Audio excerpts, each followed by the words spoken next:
nilowe voin kan en chin chenga I thazela ni takle naktuk lama ka hruai don chenia ati chuan chan let ka chak zek zeka boitele markas wang chau in ngoi ka chu ani kalo thin rim rutun ringot never regret bungrukna ziektu angel pops duty turin markas nen kanin zui chuaka hetianga omreng hi tha ka ti lo wangin boitei chungchang ania ti in bul ka trana seizom dan ka hre chuang lo ka ngam chi lo ni ber Jason Khan hre to emni atia phok sha in ka ena fingmin tiem ti paina nui vuru vura chan om lovini thian kan hleinem idang lam na ka mu tangin ka chu thiam naute pa hi ka mu na ka nek hrepang ka tia ka u nge lo ni sia ka thul le mai zang khai va ina ti zom le a alalap thiam khop mai karil ru kala thak chuang lo Jason hi nei tumna ka nei chuang lo nupui huala nei to le ngal nun buai nuai le ha thak lu tuk khaman ka pe to lo ti in ka hril non le a kala mangai renga Jason ang hian mi padang ka mangai to don lo ma se ka tur chuak trep to a ka tur thale pe to lo I thu thu le min lo ti chuan min pui char char ro o kalama tang reng la Jason a mu lai chuan in mangai em mai la ka soi lai chuan ka nui pa a markas ka nei hi ka van nei khop mai alem le mai in mangai na chu thiam har khop mai ka mangai chea ka mangai na chehi lem ve si lova muang ban chara ti chuan in thiam lo na chete ka nei ve ma se thiana tan chau ka du si ani thian te chu kanin mangai vekalom keipon thianang chuan ka mangai lutuk che ka tia ka haidar char char mai don ani min pui tura ka du chuan ka hlat thei si lo Jason hian boitei min lak saka tumang ti ka hlawa boitei tel lo chuan ka om thei lo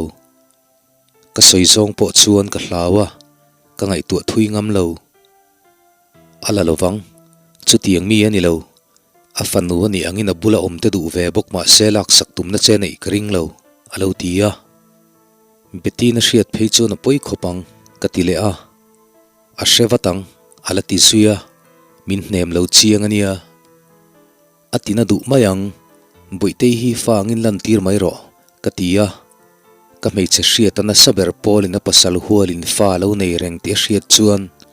afa ne na anin zom na ti to patum nge nge yang Jason hian hre chuak to a ka fa nga kalan tir chuan chung ku kan buai vekang atia eng chung ku nge mo in nei bik le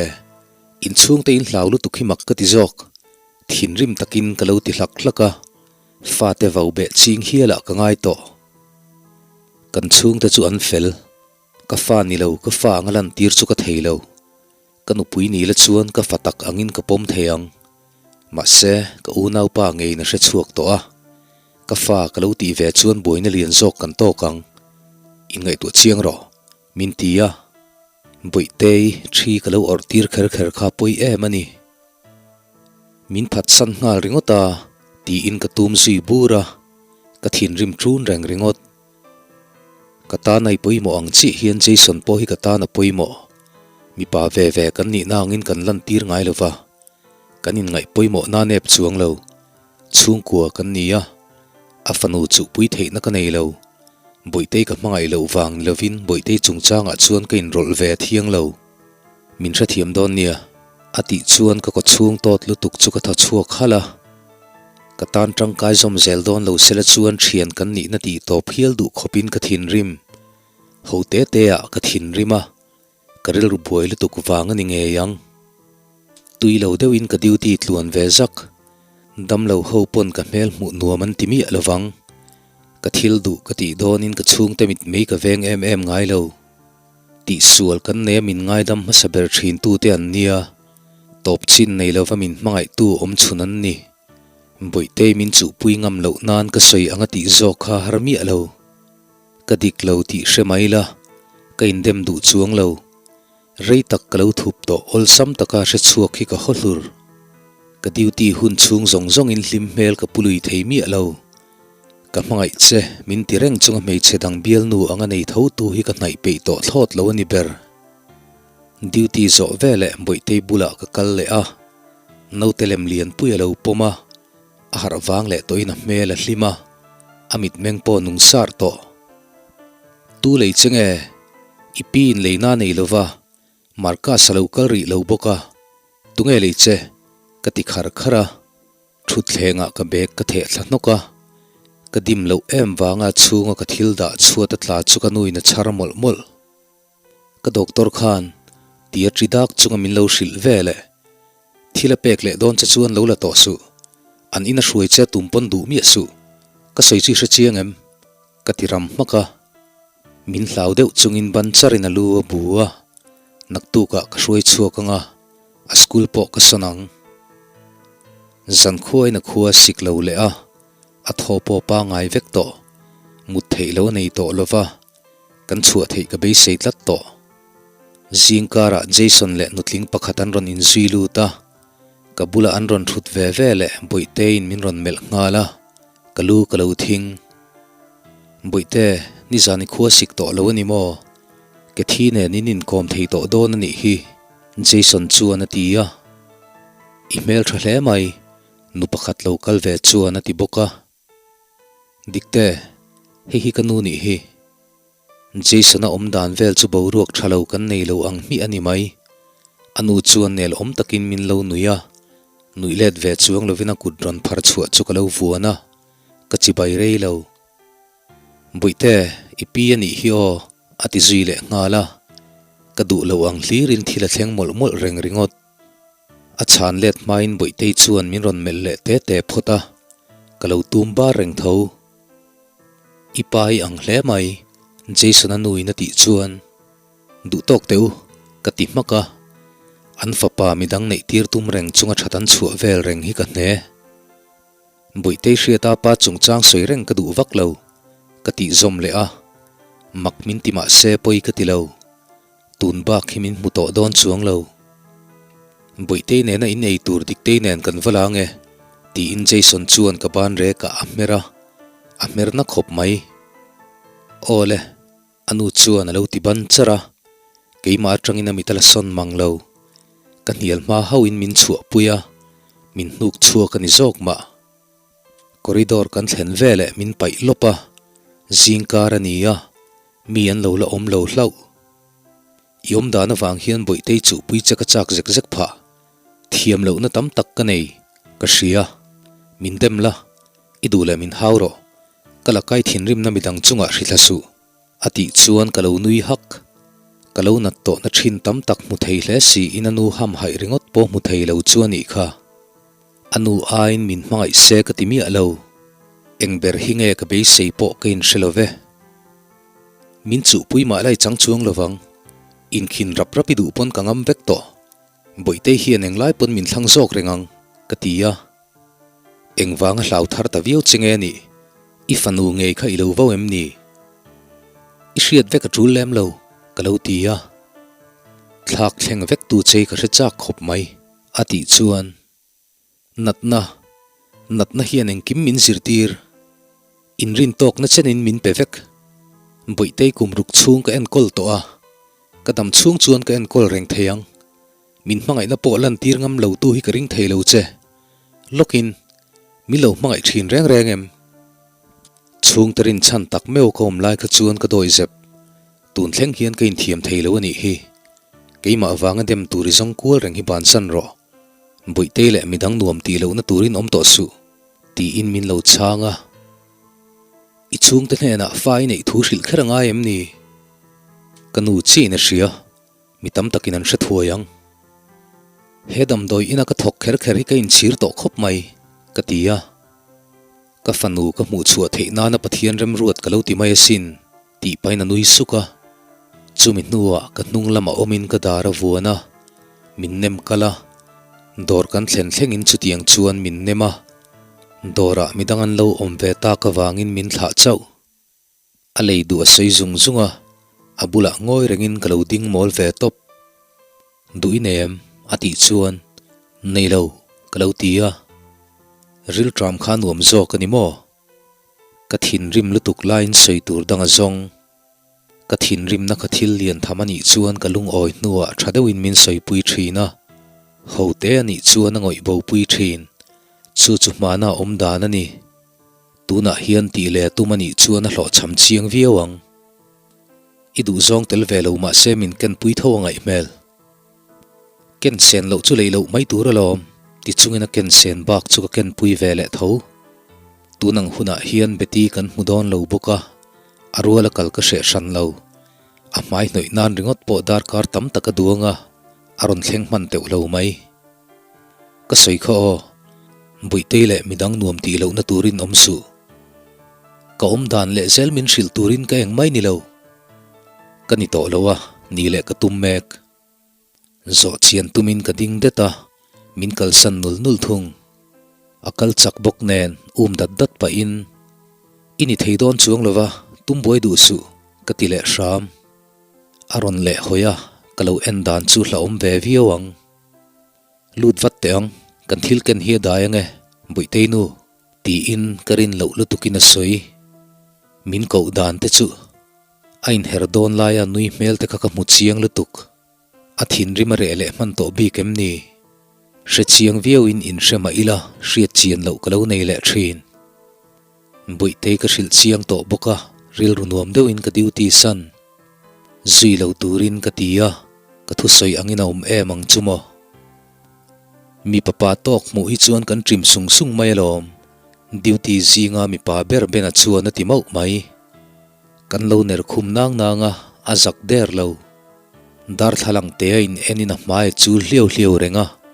mi singril ruput dan le du zong hi lo in ang lo thei khop mai marka sanen hian party na kanin muzeu le ngal aril ru hi ha mel thei ro puisia kala ku chialang atile a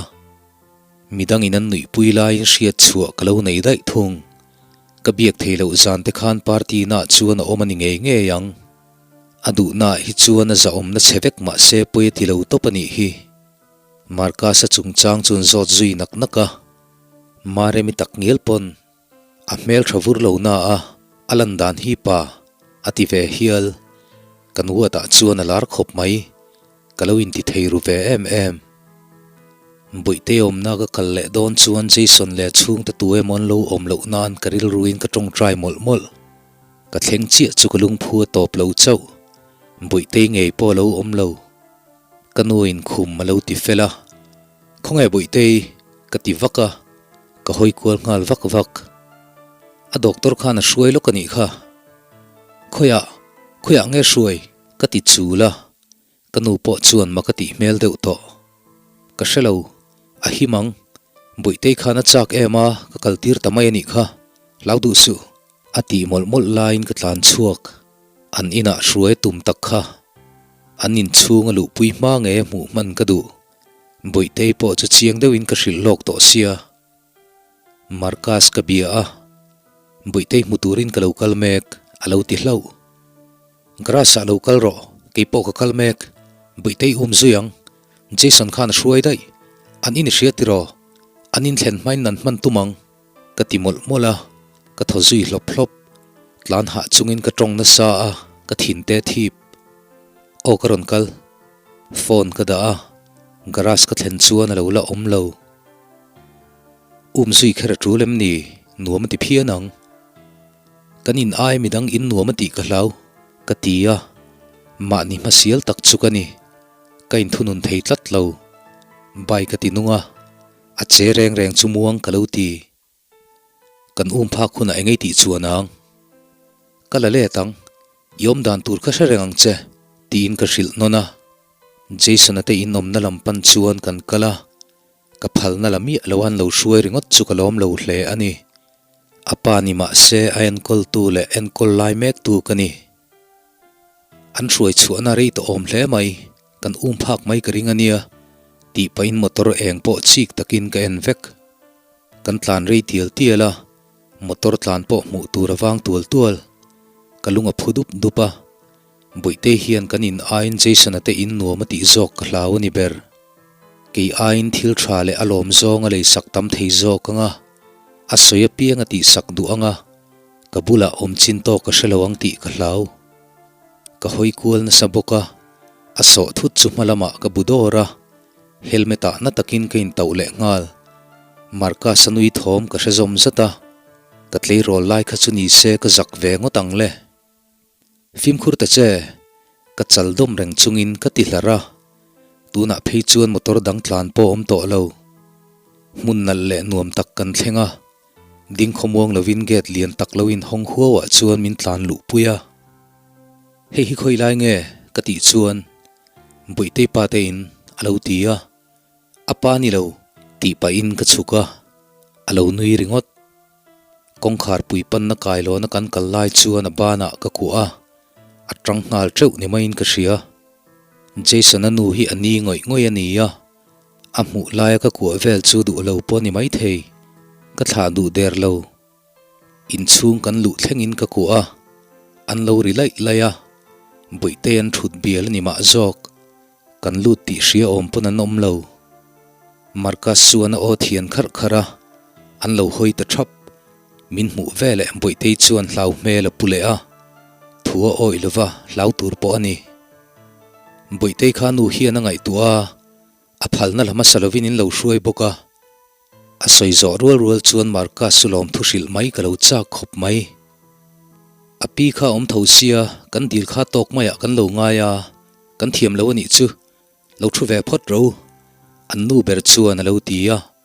thutna ola kok pa bok an nu ber le Jason te chuan Marcus ka ku na chun en du bi kriau ni inalang ka thut thlengin ka ku a kan thut nu rei vak lova ka tha ve chau buite chuan en po min en thangam to lo thil ti sual ani na in ria a kun ngul to mai aladam thasi lova ran hruai ka tuma muang chang fi fai takin ka soya min hnial chi ani lo ti an hriat pha ma na kaparon ho huna karon dang Jason chuan ti ve buk ma se ka ngai thlapei lo athu soi hrelo ang mi in ka oma bengkhon du lo luin boite chi ka en aron hoi chua ka mit me mu chuan miron panwata kamal chunga ron thuta tum chu phal lovin keima jok ka dinga abana kaya kalpui mai ka tum chu kapai na mu ve duwa lo nga puiro aron tile a achung te ho om lo sela chuan kanin hauna sevia vin karing adam chian huna karon kalpui leang lulul chuin ka ti ve tlata ka phalna lama sami lowan hruai hi ka hober ayan kol salient tu kani angin min za ve turani rotfel hei no telem mei chenau pangin tridak chung le min mel rek rek chungin aron pe a min dan tuman om to lo boka ka chua pui mok mok nula pakhat lo om vela khan huat mel tak khan min mela an u nau pa fa ni wang mai nan du duan la koi thei turani lo katnunga ron kalve charchar chu marka samoti in bike da na bul ka thlen chuan ka hoile ta Jason zo kaloni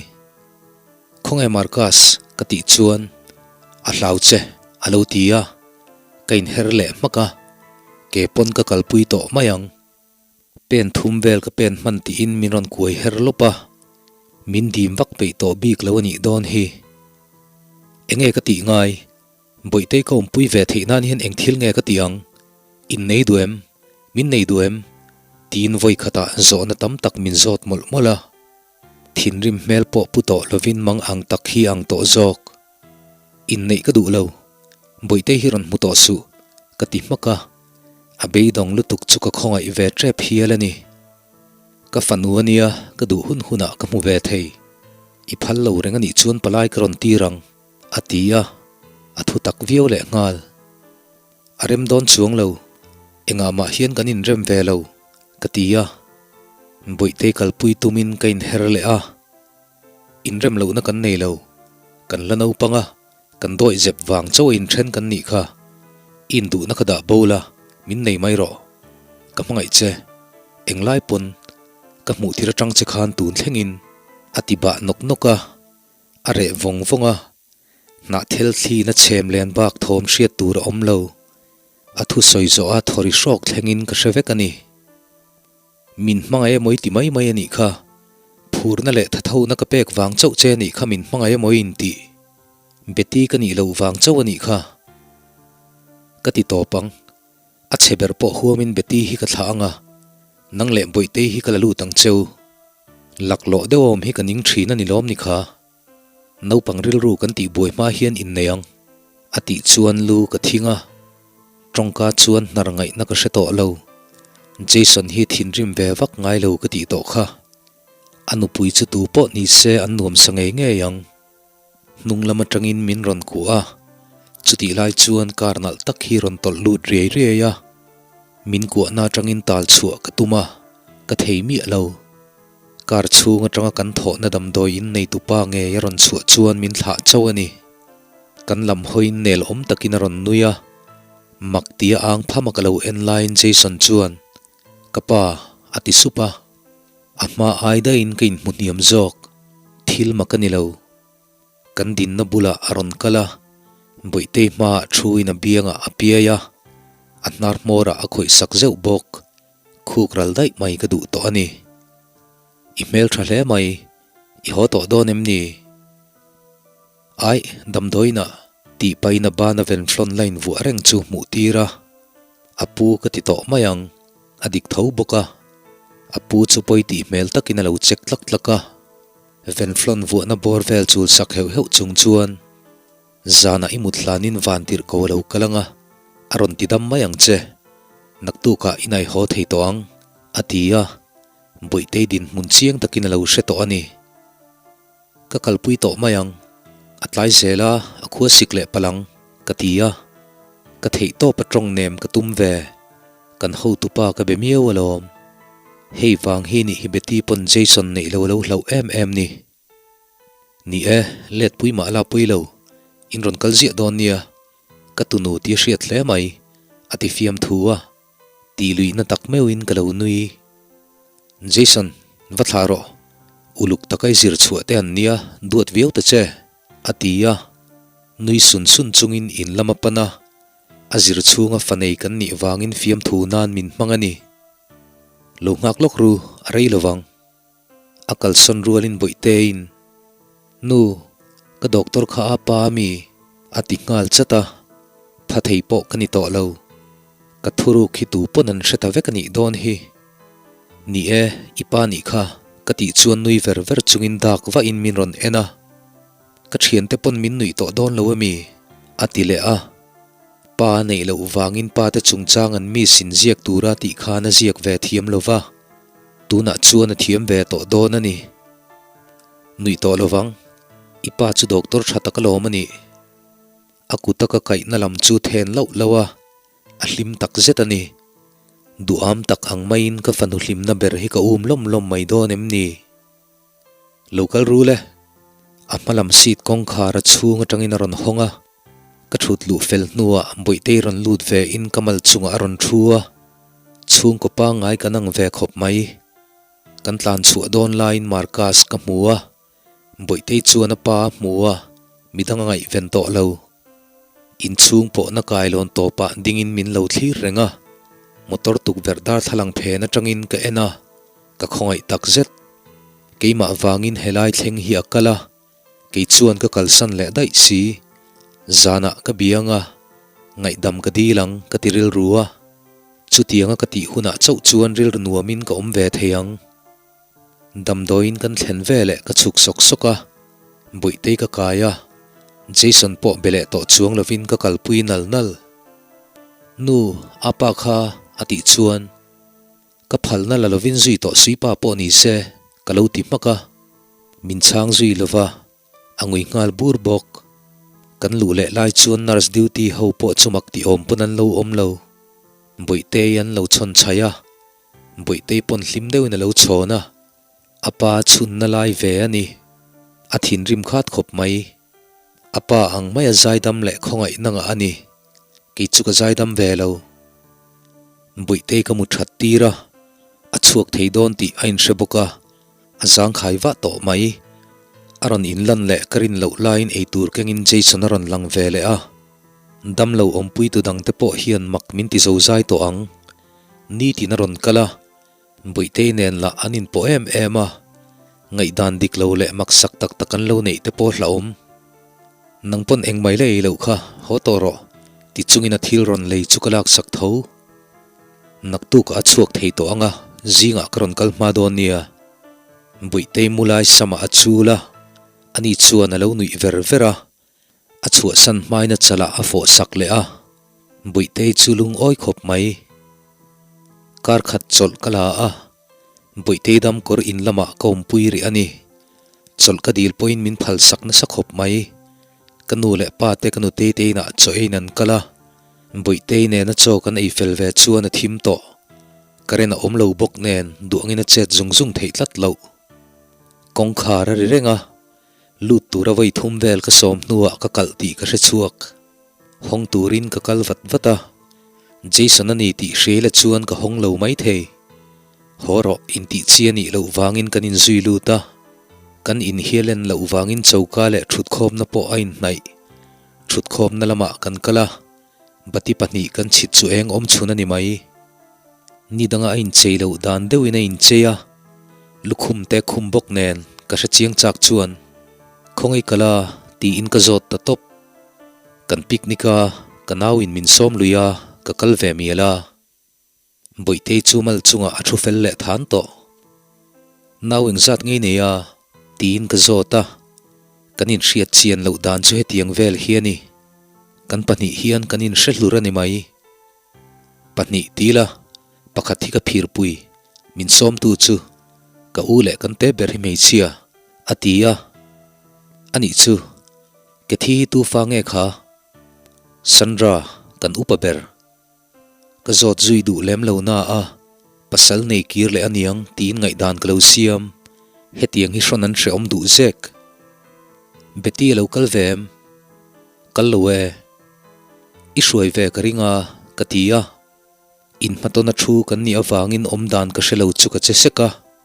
kamal in kara ka kut karola karen kan nei lo hlau chu kalom angreng ka thla don atia thingpui duem ka tile dai kanin koptran tirlai ai po khan omdan ka thiam lo zok kanin haw miau lova du lo khongai nu te chon ei chuak kan ngoi wangwanga van nei thlak takin boitei na school chanchin le ano telem ho ming le anni na te hril mol mol afanu thil soi chu luk takin alo ngai thlak saka anpa fa ka en renglai chuan chung koni ka chak pha ani kamut ma pui thina wangin boitei muta chuak to viawa a soi laklo lai te chuan a ching le dear dear thin soi tura langa zia ka hreneng si khoi muna ngei tlan bo tu nen nge Mizo non le karin thau kha ani ka zin bula ka kal chenaya katia boitei ber hre chuak to a engma ka zep to don lo marka som thin na ni chu atia ni e kanin hriat na po ni lom azung bun min lei sak chu ka khal niap niapa marka sikata na mi thaberani boitei hi fasha tir reng kan du lo ve ve in karinga nei chepo ka tum chuang lo ka ti thale ka ngai tu na sat po le pasal nei hi ka hre ani ka thil ti eng ber khangai ngai dam theilo hriat ka du ati chuan ka sei to kha mi chia te hian kan chunga mi pathil ti ngai dam mai thei ngil thei mi alo kan nei thin ka tia boitei ka poma pindana ka suan lu ta chiang lo ruai na pa lam thowa alai na tom khop mai